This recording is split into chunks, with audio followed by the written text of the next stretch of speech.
ಹೀಗಾಗಿ ಈಗೇನ ಸನ್ಮಾನ್ಯರಾಗಿರ್ತಕ್ಕಂಥ ಈಶ್ವರ್ ಖಂಡ್ರೆ ಅರಣ್ಯ ಸಚಿವರಾಗಿ ಹಾಗೂ ಕಾಂಗ್ರೆಸ್ ಪಕ್ಷದ ಕಾರ್ಯದರ್ಶಿಗಳಾಗಿ ಹಾಗೂ ಅಖಿಲ ಭಾರತ ಲಿಂಗಾಯತ್ ಮಹಾಸಭಾದ ರಾಷ್ಟ್ರೀಯ ಅಧ್ಯಕ್ಷರಾಗಿ ವೀರಶೈವ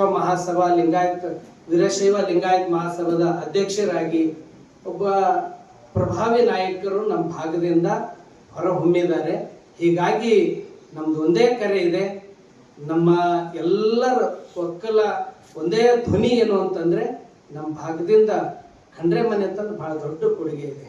ಹೀಗಾಗಿ ಈಶ್ವರ್ ಖಂಡ್ರೆ ಅವರನ್ನ ಉಪಮುಖ್ಯಮಂತ್ರಿಯಾಗಿ ನೇಮಕ ಮಾಡಬೇಕು ಅನ್ನುವ ಒಂದೇ ಉದ್ದೇಶದಿಂದ ನಾವು ಕರೆ ಕೊಡ್ತಾ ಇದ್ದೀವಿ. ಎಲ್ಲ ಮಠಾಧೀಶರ ವತಿಯಿಂದ ಈ ಒಂದು ಪತ್ರಿಕಾಗೋಷ್ಠಿಯನ್ನ ನಮ್ಮ ಹಲ್ಬರ್ಗ ಪೂಜ್ಯರು, ಮುಚ್ಚಳಮದ ಪರಮ ಪೂಜ್ಯರು ಹಾಗೂ ಲಿಂಗಾಯತ್ ಮಹಾಮಠದ ಪೂಜ್ಯರು, ಎಲ್ಲ ಪರಮ ಪೂಜ್ಯರು ಇಲ್ಲಿ ಅವರು ಇವರು ಅನ್ನದೇ ಎಲ್ಲರನ್ನ ಒಂದು ಕಡೆ ಸೇರಿದ್ದೀವಿ.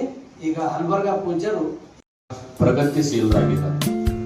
ಜೀವನದಲ್ಲಿ ಯಾವತ್ತೂ ಕೂಡ ಇದೇ ಒಂದು ಧರ್ಮ, ಇದೇ ಒಂದು ಜಾತಿ, ಮತ ಪಂಥವನ್ನಾಗಲಾರದೆ ಈ ಭಾಗದಲ್ಲಿ ಎಲ್ಲವರನ್ನು, ಎಲ್ಲಾ ಸಮಾಜದ ಎಲ್ಲರನ್ನ ಒಳಗೊಂಡು ನಿಜವಾಗಿರ್ತಕ್ಕಂಥ ರಾಜಕೀಯನ ಪರಿಪೂರ್ಣತೆಯನ್ನು ಮಾಡಿ ಮತ್ತು ರಾಜಕೀಯ ಅಷ್ಟೇ ಅಲ್ಲ, ರಾಜಕೀಯದಲ್ಲಿ ಎಲ್ಲ ಗುರುಗಳ ಆಶೀರ್ವಾದ, ಧರ್ಮದ ಆಚರಣೆ ಇಟ್ಟುಕೊಂಡಿರ್ತಕ್ಕಂಥವರಂತೆ ಈಶ್ವರ್ ಖಂಡ್ರೆ ಅವರು.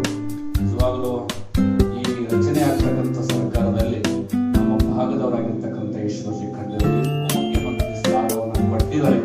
ನಿಜವಾಗ್ಲೂ ನಮ್ಮ ಭಾಗಕ್ಕೆ ಒಂದು ಶ್ರೇಯಸ್ಸು ಆಗ್ತದೆ ಅನ್ನುವ